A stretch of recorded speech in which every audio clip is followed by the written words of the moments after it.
Et il y a une histoire qui est assez célèbre, qui vient d'un midrash, qui raconte la situation de Moshe Rabbeinu face aux générations qui vont venir. Et dans l'une d'elles, il y a la situation de Moshe Rabbeinu qui découvre Rabbi Akiva. On va lire ce texte, on va le regarder un peu dans le détail, après on va essayer de comprendre ce qui se cache là-bas. C'est écrit à Rabbi Akiva, à Rabbi Yehuda, pardon, à Marav. Rabbi Yehuda a dit au nom de Rav. Au moment où Moshe est monté, la Marom, est monté en haut pour prendre la Torah, Metsaou Lakadosh Baruch Hu Shioshev Vekosher Ktarim Leotiot. Il est monté, il a vu Dieu en train d'attacher, c'est le terme à valider là-bas, des Ktarim, des couronnes, des petites couronnes aux lettres. On fait ce qu'on appelle nous, en termes communs, les Chachamim appellent les Tagim. Alors là-bas, ici, on parle de couronnes, c'est une image. Et les tagines sont ces petites couronnes, justement, ces petites lettres zaïn, comme ça, qu'on met au-dessus des lettres. Alors, il y a ce qu'on appelle chat, getz, qui sont avec 3 couronnes, c'est les qui sont le shin, le haïn, etc. C'est quelques lettres-là qui ont 3 couronnes au-dessus d'eux, dans le Sefer Torah, au-dessus d'elles. Et il y a d'autres lettres qui sont les mots ochel, etc. Il y a d'autres mots avec une seule couronne, un seul zaïn. Il y a d'autres lettres qui n'ont absolument rien sur elles, qui sont sans ces petites couronnes-là. Et alors, Moshe monte pour prendre la Torah. Il y a ce qu'on pourrait appeler presque un peu de retard, si on peut dire comme ça, okay, c'est une image. Et Moshe demande, mais pourquoi s'arrêter, pourquoi décaler le moment du don de la Torah à cause de ces couronnes que tu poses sur les lettres? Et là, Dieu répond, Amar lefanav ribono shel olam kaimi me'akel al yadecha, qui t'empêche de donner? Et là, Dieu répond à Moshe, Amarlo adam echad yesh, il y a un seul homme, un homme particulier.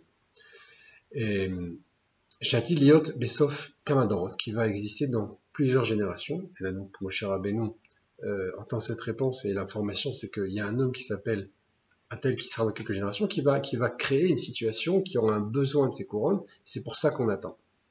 Enfin, que tu attends. Akiva ben Yosef Shmo, il donne son nom, il dit Akiva, fils de Yosef, et son nom, bien entendu, Akiva, vous l'avez compris, c'est Rabbi Akiva. Shatit Lidrosh al Kol Kotz Bakot, Tilet Tilim Shel Alachot. Il va enseigner sur chacune de ces cotes. Alors le cote, c'est la petite couronne qui est au-dessus de ces lettres. Sur chacune de ces couronnes de lettres, des milliers et des milliers d'alachot. C'est pour dire la puissance de l'étude, la puissance de compréhension et de pénétration du texte, pas seulement du texte, mais des couronnes qui s'habillent sur ça. Alors, c'est quelque chose d'impressionnant parce que, a priori, ce ne sont pas des choses qu'on peut tellement expliquer, qu'on peut tellement comprendre. C'est quelque chose qui est assez, entre guillemets, obscur pour nous, les lettres. Je peux encore comprendre le mot, le sens du mot, son étymologie, sa ressemblance, etc. Les halachot, les midrashim, on a effectivement beaucoup de textes, même des gematria, des valeurs numériques, mais la couronne qui a au-dessus de la lettre, c'est assez étrange. Et pourtant, Dieu dit à Moshe, cet homme-là, qui s'appelle Akiva ben Yosef, va réussir à enseigner des choses incroyables, des milliers d'halachot sur chacune de ces petites couronnes-là. Alors ça, c'est la réponse de Moshe, de Hachem à Moshe. Alors, Moshe demande, Amar lefanav ribono shel olam eraouli. Moshe dit à Dieu, montre-le-moi, il faut que je le voie. Amarlo, chazor lachorecha. Il dit, recule un petit peu, assieds-toi un petit peu en retrait. Alach ve'ashav besof shmon hashurot. Il s'est assis après shmon hashurot. Il a reculé de 8 rangées. Velo yodea ma emomrim. Et entendez bien, écoutez bien ce qui va être écrit ici. Moshe Rabbeinu. On l'appelle Rabbeinu parce qu'il est le maître. Il est celui qui a donné la Torah. Au point qu'on dit que Kol ma shetalmid vatig olech le'aken atid lechadesh. Moshe Kibel Bessinai. On dit tout élève, tout Talmid Chacham, tout Rav, toute personne qui réussira dans le futur, dans les générations, depuis Moshe Rabbeinu jusqu'à la fin des temps, à enseigner, à dévoiler un chidouche, une nouveauté dans la Torah, eh bien, on nous dit ça a été donné à Moshe Arsinaï. Moshe a tout reçu, absolument tout. Et au fur et à mesure des générations, au-delà de ce que lui nous a enseigné, nous avons le devoir et la capacité, chacun à son degré, chacun dans sa couleur, dans son effet, dans son âme, il a la capacité, la possibilité et l'obligation même de dévoiler des chidushim, de dévoiler des enseignements. Alors, ce que dit Akadosh Baruch Hu à Moshe, il lui dit, eh bien, tu vois, donc là, jusqu'à soi, donc en arrière, et alors, écoute ce shiur, entre guillemets, c'est ce que demande, pour expliquer le texte là-bas, ce que dit Akadosh Baruch Hu à Moshe, mets-toi en retrait, écoute cet enseignement de Rabbi Akiva. Et là, on nous dit, le texte dit, Moshe et Rabbeinu ne comprennent pas ce qu'ils disent. C'est impressionnant, c'est presque impossible. Moshe ne comprend pas ce qu'il dit dans ce cours. Tachach Koro. Le texte dit, bien, s'est trouvé comme ça, il a perdu ses forces, il était assis comme ça, complètement perdu, complètement déprimé presque, si on peut dire. Quelque chose le perturbe énormément, et Moshe ne comprend pas ce qui est enseigné. Moshe Rabbeinu. Lorsque, pendant ce cours, donc en question, Rabbi Akiva enseigne à ses élèves, ils arrivent à une partie de l'enseignement. Alors les élèves disent, Rabbi, Minaïn Lecha, d'où est-ce que tu enseignes cette chose-là? Parce qu'ils n'ont pas très bien compris. Rabbi Akiva pose un action, on va dire comme ça. Il pose une halakha et il dit voilà. Alors les élèves disent mais d'où tu enseignes, d'où tu apprends cela? Il leur répond halakha des Moshe Sinaï. C'est une halakha de Moshe depuis leur Sinaï. Et là Moshe, Nityashva Da'ato, son esprit déjà est apaisé. Au moins il sait que ce qui est enseigné, c'est ce que lui a reçu. Même s'il y a des choses qui lui échappent ici, il y a quelque chose qui l'a rassuré dans le fait que Rabbi Akiva dit bien halakha les Moshe Sinaï, c'est une halakha de Moshe depuis leur Sinaï. Alors il revient vers Kadosh Baruch Hu et la Moshe demande, maître du monde, il y a un homme comme celui-là, et tu donnes la Torah par mon intermédiaire. Il y a quelque chose qui ne colle pas ici, quelque chose qui ne correspond pas à la réalité, si on veut dire comme ça. Moshe, on rappelle, est l'homme le plus humble de tous les hommes sur toute la surface de la terre, dans toutes les générations.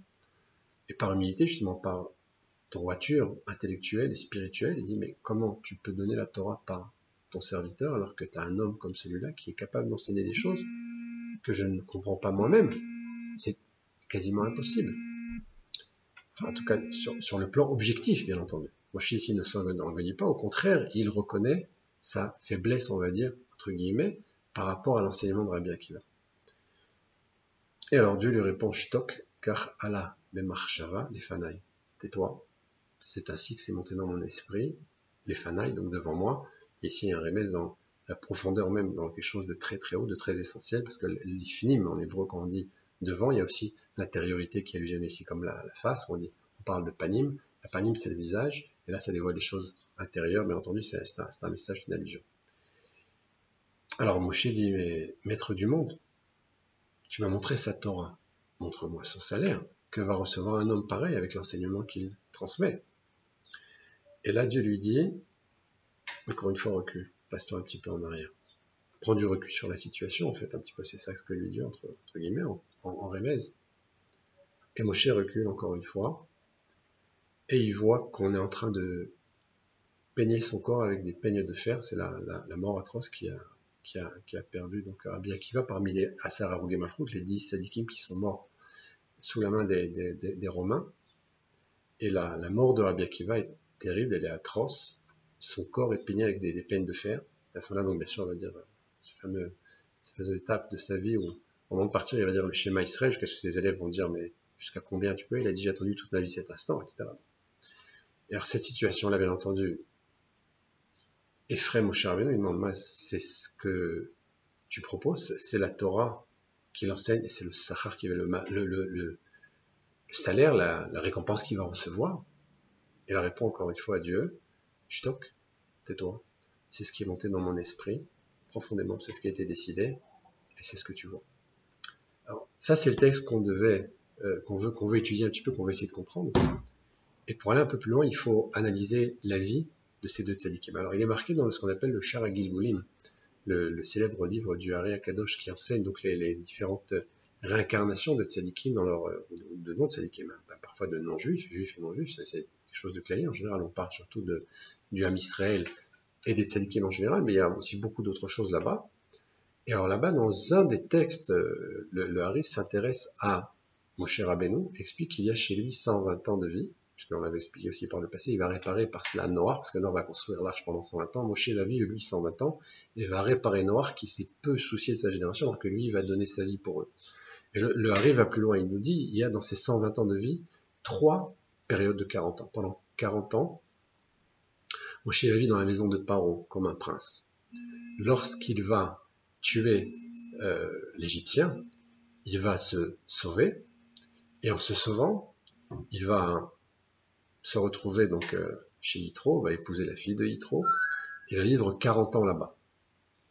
Après ces 40 ans de vie, il va être rappelé par Dieu avec le fameux événement, la fameuse étape du buisson ardent, parce que Dieu va se dévoiler à lui, il va insister jusqu'à ce que Moshe accepte cette shlichut, et il va aller délivrer le Ham Israël, c'est-à-dire qu'il va venir à l'âge de 80 ans rencontrer de nouveau Pharaon, et va demander, exiger la sortie du Ham Israël d'Égypte, du peuple juif d'Égypte, et là il va diriger le peuple juif pendant 40 ans justement dans le désert, du jour où il va le sortir d'Égypte jusqu'à son dernier jour, le Zayin Adar, le 7 Adar dans le désert, et là il va se passer tout ce que l'on sait, sortir le peuple d'Égypte, l'ouverture de la mer Rouge, le don de la Torah, la manne, et jusqu'à l'entrée, jusqu'à l'arrivée à la frontière avec Israël. Or, le Hari Akadosh là-bas fait un autre parallèle. Il nous dit il y a encore deux autres hommes qui ont une vie de 120 ans. C'est Rabbi Akiva qui va vivre 40 ans comme un Maharetz, quelqu'un qui est totalement étranger à la Torah. Au point même qu'il va dire donnez-moi un Talmid Racham et je le mordrai comme un âne. Là aussi, il y a des explications sur ce texte. On ne va pas rentrer maintenant dedans. Il était donc anti-religieux, anti-Talmid Racham, totalement opposé à Maharetz total. À partir de 40 ans, il y a cet événement du rocher avec les gouttes d'eau qui vont faire là-bas un trou à l'intérieur de la pierre. Et là, voyant le roc qui se trouve comme un vulgaire objet, qui est la pierre, la chose la plus dure, et qui va être percé par justement ces gouttes d'eau qui sont quelque chose de très très léger, de très fin, va se passer dans l'esprit de Rabbi Akiva quelque chose de fort, puisque c'est pas non plus quelqu'un d'idiot, même s'il n'est pas religieux. Tu dis quoi? La pierre, le roc, va être percé par l'eau. Le cœur de Akiva ne pourra pas être transformé par la Torah. Et là, il fait une tchouva incroyable, va s'asseoir près des maîtres et va commencer à apprendre avec des petits-enfants et son fils avec lui, nous dit le texte, le Aleph Bet. Il va apprendre à lire, il va apprendre le Chumash, il va apprendre la Torah depuis son commencement. Et pendant 40 ans, il va étudier. À partir de l'âge de 80 ans, il va enseigner la Torah et il aura bien entendu la fameuse yeshiva de 24 000 élèves, puis ensuite après l'épidémie, de ces 5 grands élèves qui sont Rabbi Shimon Bar Yochai, Rabbi Meir, etc. Donc on voit ici 3 étapes de 40 ans dans sa vie. Il y a aussi Rabbi Yochanan Ben Zakkai qui va être 40 ans aussi à Maharetz, 40 ans va étudier, puis 40 ans va enseigner. Maintenant, le parallèle est très fort entre Rabbi Akiva et Moshe Rabbeinu. Au-delà de cette période de 3 fois 40 ans, de 120 ans de vie. Au-delà de ce texte qu'on vient de voir ici, quand Moshe Rabbeinu lui-même dit « Mais pourquoi tu donnes la Torah par ton serviteur alors que tu es un homme comme celui-là ?» C'est ce qu'on va essayer de comprendre. Ce qui s'est passé pour Moshe Rabbeinu, qui va vivre quelque chose de très difficile, le plus difficile en fait pratiquement dans sa vie, à part tout ce qu'il a pu souffrir avec les épreuves qui ont pu se présenter à lui, du fait des Réchaïm, du fait de Zimri, du fait de Korach, de Balak, Amalek, etc. Et il en a passé. La chose la plus difficile, a priori, en tout cas au final pour lui, c'est le fait qu'il ne pourra pas rentrer en Israël. Or, ce qui a provoqué que Moshe ne rentre pas, le texte nous le dit, c'est parce qu'il a frappé le rocher, on a fait sortir de l'eau. Et là, à la fin de la Torah, Moshe dit, je ne peux plus sortir et entrer. Pourquoi on nous dit sortir et entrer, pas entrer et sortir? Si on parle là-bas, l'allusion a priori sur la Torah. Eh bien, parce qu'en réalité, l'idée, c'est que cette Torah qu'il a reçue, ce travail qu'il a effectué, l'accomplissement, la plénitude, le sommet de ce qu'il aura pu atteindre, ce serait réalisé lorsqu'il aura pu accomplir les mitzvot qui sont attachés à la terre d'Israël, lorsqu'il aura pu vivre sa Torah en Eretz Israël. Bon, il n'a pas pu le recevoir, il n'a pas pu le réaliser. Et donc, du fait qu'il a frappé le rocher, duquel il a fait d'ailleurs sortir de l'eau, il n'est pas rentré en Israël. À l'inverse, Rabbi Akiva, en frappant, en tout cas en voyant le rocher, va voir de cette roche-là une transformation à cause de l'eau, justement. Donc, Moshe qui est appelé Moshe, parce que le texte dit Mina Maim Mishitiou, des eaux, je t'ai fait sortir, des eaux, je t'ai sauvé, c'est comme ça que l'appelle la fille de Paro. Eh bien, cet homme qui a été sauvé des eaux va être puni par l'eau. C'est-à-dire qu'en fait, le remez, l'allusion ici dans ce nom qui est Mina Maim Mishitiou, de l'eau, je t'ai sorti, eh bien, justement, à cause de l'eau, c'est-à-dire que c'est son devenir, c'est son existence jusqu'à la fin de ses jours, de l'eau, tu es sorti. C'est-à-dire quoi? Tu es sorti d'Israël. C'est pour ça qu'à la fin de la Torah dit je ne peux pas sortir et entrer. Cette sortie-là, cette allusion où il parle de sortir avant d'entrer, bien c'est justement ce qui s'est passé au moment où il est né, où justement il a été sorti de l'eau, où il a été puni par l'eau, puisque c'est ce qu'ont vu là-bas les sorciers égyptiens, ils ont voulu le punir en le jetant dans l'eau, parce qu'ils ont dit cet homme va être noyé. En fait, il n'est pas noyé, il est mort quelque part en dehors d'Israël à cause de l'eau du rocher, pour cela, donc il n'est pas rentré en Israël, c'est ce qu'ont vu les astrologues là-bas sans vraiment le comprendre. Donc par le fait que Mina Maim Mishitiou, des eaux ont à sorti, à cause de ces eaux-là qu'il a fait sortir du rocher, il est sorti. Et à contrario, Rabbi Akiva, en voyant cette eau sur le rocher justement, va lui commencer à faire tchouva et va devenir ce qu'il est. Et là, Moshe Rabbeinu dit, pourquoi donner la Torah par moi alors que tu es un homme comme celui-ci? Lui, n'est pas puni par l'eau, il est récompensé par l'eau. Il n'est pas sorti à cause de l'eau, il est rentré dans la Torah par l'eau. Alors là où ça va encore plus loin, c'est extraordinaire, c'est que les 4 justes qui vont rentrer dans le Pardès, qui vont rentrer jusqu'au Sod du Sod, même jusqu'au plus profond de la Kabbalah, sont Ben Zoma, Ben Azaï, Elisha Ben Abouya et Rabbi Akiva. Or, chacun va, ce qu'on appelle Ochez Beyesod, chacun va attraper un des 4 Yesodot. Acher, par exemple, Elisha Ben Abouya va attraper le feu. Ben Zoma et Ben Azaï vont attraper la terre et l'air. Par là, ils vont rentrer, par ces éléments-là, ils vont rentrer jusqu'au plus profond de la Torah. Rabbi Akiva, lui, se saisit de l'eau. Et oui, de l'eau. Et par là, le texte nous dit, Nichnas Beshalom, Veyotze Beshalom. Et là, on voit bien entendu, encore une fois, l'effet contraire, l'événement contraire de Moshe Rabbeinu, qui lui va sortir, avant de pouvoir entrer, à sa naissance même, à sa plénitude, lorsqu'il va arriver à l'âge de 120 ans et va voir la terre d'Israël, ne pourra pas rentrer là-bas, à cause de l'eau. Alors qu'il est né en sortant de l'eau. Et c'est son nom lui-même. Alors, à l'inverse, Rabbi Akiva, Nichnas Beshalom, Veyotze Beshalom, rentre dans l'eau, dans le sod, du sod, par l'élément de l'eau, et en sort dans la paix également comme il est rentré. Et alors, lui va réaliser quelque part ce que Moshe n'a pas pu réaliser. Et c'est ça, entre autres choses, ce que dit Moshe, c'est ça son message, c'est ça sa questionnement. C'est très fort en réalité. Comment tu donnes à cet homme à pouvoir réaliser cette chose, à pouvoir transmettre cette Torah, à rentrer dans l'eau et à sortir dans l'eau dans le sod, à faire tchouva avec l'eau du rocher, et tu ne donnes pas la Torah par cet homme. C'est incompréhensible pour Moshe. Et c'est ça en fait la question, entre autres, on peut encore approfondir, mais essentiellement au-delà du texte dans sa compréhension simple, on voit quelque chose d'encore plus profond, cette eau qui émane du rocher, qui est une punition pour Moshe, qui est l'impossibilité pour lui de rentrer en Israël, et bien cette eau qui transforme le rocher, qui va annuler le rocher, eh bien c'est chez Rabbi Akiva, ce qui va lui donner la capacité de devenir ce qu'il est, et ce qui va lui permettre à lui de rentrer dans la paix et de sortir dans la paix. C'est un des éléments que je voulais développer aujourd'hui par rapport à ce Midrash Yom Tov.